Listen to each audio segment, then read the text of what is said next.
are, as I was told, some of the best in the world, whereas Haiti, the exact opposite.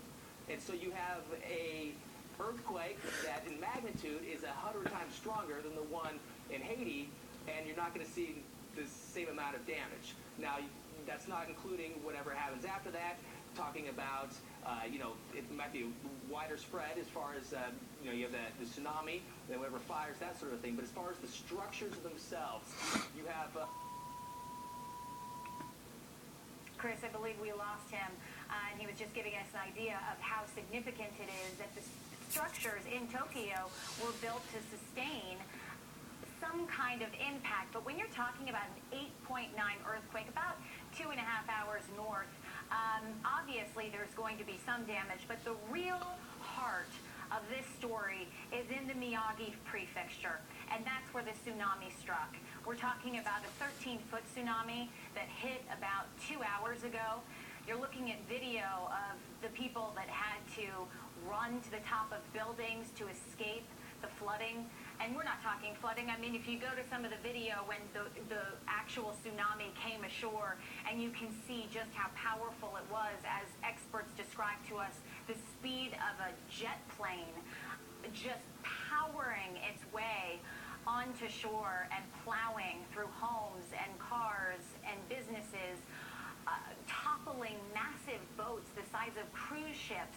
And as other experts told us, this is not just because of the power of the surge, of the tsunami surge, but also the current that's generated by a tsunami. So powerful that it can topple a cruise ship and just lay it on its side as if it's some Tonka toy.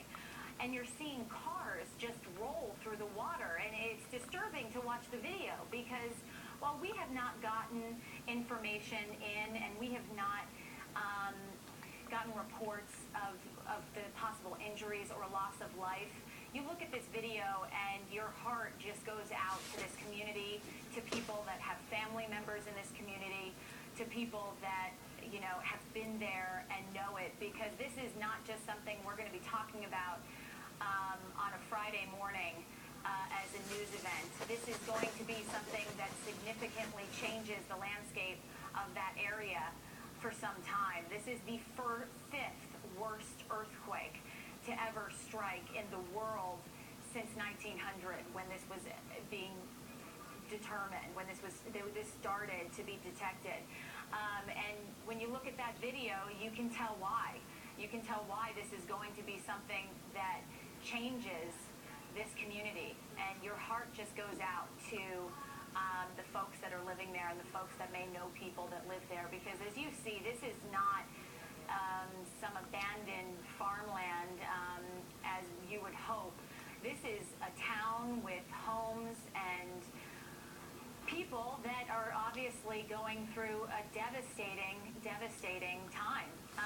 It also, you get some hope, because we have been told by some people that there was a little bit of time that elapsed between the earthquake and the tsunami. Some of the reports were about 30 minutes.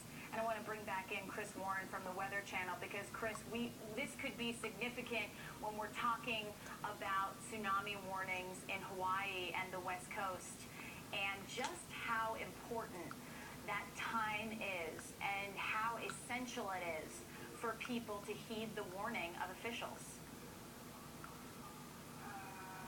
Do we have Chris Warren? I was told that we do. We may not.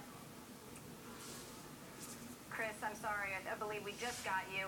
I was just talking about how significant it is that the time that elapses between when folks are notified that a possible tsunami could hit their area to when it actually hits is really the determinant of a matter of survival, and just how important it is to listen to officials. Well, certainly, at first, the officials have to get the message to the people, or the people have to receive that message. So there's that. You're working against that clock, and then once you get that message, you have to react. You have to move to higher ground, or you have to gather your family, you have to wake everybody up, and you have to gather whatever you can, and you have to go. And so time is huge. That is crucial. And right now, what we know is that there are tsunami sirens that are going off in Honolulu. just one of the places that we've heard, but these are areas where they're heavily populated areas. And Chris, we've talked about this. We saw this after the earthquake in Chile. We had live shots there at the beach of people that were down there hoping to see something, and as you mentioned, just tweet a picture. And you can't stress enough of what a bad idea that is. Because we don't know exactly what's going to happen, and that's the whole thing. But we know that something really bad has happened in Japan right now because of this magnitude 8.9 earthquake, this great earthquake.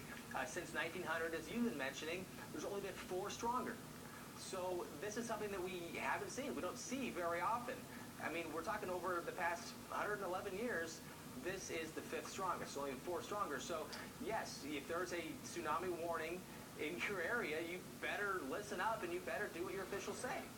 That gives you an idea, not a lot to work on, not a lot of context to apply to this, so prepare for the worst that you can.